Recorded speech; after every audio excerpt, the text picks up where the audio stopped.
Welcome to this explainer. You know, if you're a parent or a caregiver, you already know that raising a child is absolutely incredible. But let's be real for a second. It's also filled with constant questioning and, honestly, a whole lot of worry. Today, we're diving into something that pretty much every single parent obsesses over at some point: developmental milestones. We're going to break this down and figure out how to truly understand these growth milestones without getting sucked into that super stressful comparison trap. Let's get right into it. So, you've probably heard or maybe even thought something exactly like this. She's already saying full sentences and mine still just points at things. Or maybe it's more like, his cousin started walking at 10 months, so why isn't mine even trying at 13? If you've ever caught yourself spiraling down this exact rabbit hole of worry, let me just stop you right there and reassure you. You are completely normal. It's an almost universal instinct for us to compare our kids to the kids around us.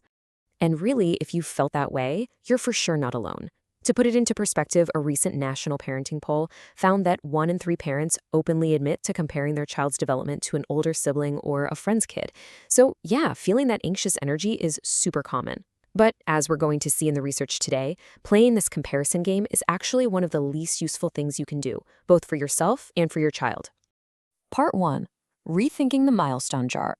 The source material we reviewed highlights a massive paradigm shift, and honestly, it kind of changes everything. Milestones were never meant to be a finish line, and they definitely weren't meant to be a race. As a society, we have this bad habit of viewing milestone charts as these rigid, set-in-stone deadlines, almost like a pass-or-fail test. But researchers absolutely do not build them that way. What they actually do is study thousands of babies and toddlers, note when specific skills typically show up, and then use that data to create a statistical range. They're defining a broad, forgiving window of typical development, not handing down a strict deadline for every single child. Let's use walking on their own as a concrete example, just to show you how wonderfully wide that genuinely normal window really is. People always throw around 12 months as the average age for walking, but the actual normal developmental range, it starts around 8 months and stretches all the way out to 17 or even 18 months. Seriously, a baby walking confidently at 9 months and one who holds off until 16 months are both, by every single clinical measure we have, developing perfectly normally. And hey, if you're still lying awake at night, stressing about whether you're doing enough tummy time to help your kid walk, the research offers a massive sigh of relief here. 80%. Studies show that the timing of a child walking independently is influenced more than 80% by genetics. That means it has way more to do with the specific genes passed down to your particular child than anything you are doing right or wrong as a caregiver. Even the official medical guidelines have recently shifted to catch up to this reality. Over in the US, the CDC actually updated its milestone benchmarks. They completely moved away from their old standard, which was based on the 50th percentile. That was basically the age when half of all kids had mastered a skill. Now, they use the 75th percentile, which is the age when 75% or more of children can be expected to have mastered it. The really crucial takeaway here is that the new typical range is intentionally wider and a lot more forgiving. And why did they make that change? Because the old, rigid 50% benchmarks were frankly making way too many totally normal, healthy kids look like they were falling behind when they weren't.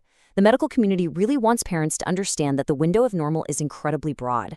Section 2. The cost of comparison. You know, it's easy to think an early walker is just destined for athletic greatness. But let's look at the actual data. Longitudinal studies tracked kids who walked early, at 10 months, and compared them to later walkers who started at 16 months. The result? Well, by age 3 to 4, researchers found absolutely zero detectable differences in gross motor ability, coordination, or athletic capability. The early walker doesn't get a lasting advantage, and the later walker carries zero lasting disadvantage. And this exact same pattern holds true for language development, too. If one kid says their first word at 10 months and another says theirs at 15 months, the studies show they are going to have completely equivalent language skills by preschool. As long as both kids hit the milestone within that typical wide window, it's all good. Where they land inside that normal range simply doesn't matter in the long run. I really want to emphasize this point, because it might just be the single most reassuring finding in all the research we looked at. Early milestones tell you almost nothing about later abilities. Just let that sink in for a second. As long as your child is somewhere within the normal range, the exact timing of a milestone is absolutely not a crystal ball for their future intelligence, physical prowess, or success in life. But here's the thing, ignoring this advice and staying stuck in that comparison trap actually comes with a real cost. Comparing feels so natural, I know, but studies have consistently linked heightened parental anxiety to negative impacts on a child's emotional outcomes. A multi-center study out of India even specifically linked parental anxiety to the physical growth of children and adolescents. The stress doesn't just stay in your own head, your kids feel it too. Plus, a comparison mindset actively masks true developmental patterns. If you're completely consumed with worrying that your kid hasn't caught up to their cousin, you might actually miss identifying the real, legitimate issues that genuinely need your attention. Section 3, what to actually watch. So instead of constantly looking sideways at cousins, neighbors, or kids in daycare, the real key is to focus entirely on your own child's consistency of progress. The most useful observation you can make isn't my child is slower than their friend. It's tracking their own steady, ongoing development, week over week and month over month. Are they moving forward? That's what matters. Okay, so what are the actual red flags you should be looking out for? The research points to a few very specific evidence-based signals that genuinely warrant a call to the pediatrician. First up, watch for a loss of a skill they previously mastered. That's known as regression. Secondly, absolutely no progress at all over the course of several months. That is very different from just starting something a bit later than average. And third, a consistent pattern of difficulty across multiple developmental domains at the same exact time. So if motor, language, and social skills are all lagging together, that's something to get checked out. To sum all this up, if you take nothing else away, remember this. Milestones are a range, not a race.